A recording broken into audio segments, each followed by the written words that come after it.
କୌଣସି ଏକ ଦୁର୍ଘଟଣାଜନିତ ଆପାତକାଳୀନ ପ୍ରାଥମିକ ଚିକିତ୍ସା ସମ୍ବନ୍ଧୀୟ ସେବା ପ୍ରଦାନ କରିବା ପାଇଁ ଆଜି ସମ୍ବଲପୁର ଜିଲ୍ଲା ରେଡକ୍ରସ ପକ୍ଷରୁ ଏକ ତାଲିମ ଶିବିର ଅନୁଷ୍ଠିତ ହୋଇଯାଇଛି। ଜିଲ୍ଲା ରେଡକ୍ରସ ପକ୍ଷରୁ ଆଜିଠାରୁ 3 ଦିନ ଫାଷ୍ଟ ଏଡ୍ ତାଲିମ ଆରମ୍ଭ ହୋଇଛି।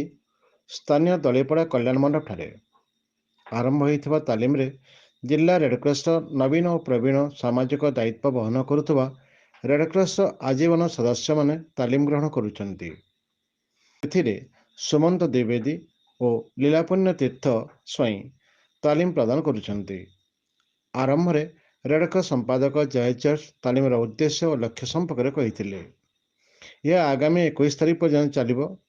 ସାମ୍ପ୍ରତିକ ସମୟରେ ବିଭିନ୍ନ ଘଟଣା ଦୁର୍ଘଟଣା ପରେ ଡାକ୍ତରଖାନାକୁ ନେବା ପୂର୍ବରୁ ଅନେକଙ୍କ ମୃତ୍ୟୁବରଣ ହେଉଥିବାରୁ ଜିଲ୍ଲାରେ ଫାଷ୍ଟ ଏଡ୍ ବା ପ୍ରାଥମିକ ସହାୟତା ତାଲିମ ବଡ଼ ଗୁରୁତ୍ୱ ବହନ କରୁଛି।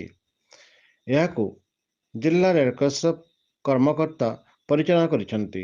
ଭାରତୀୟ ରେଡକ୍ରସ ସୋସାଇଟି ରାଜ୍ୟ ଶାଖା ଏଥିରେ ସହାୟତା କରିଛନ୍ତି।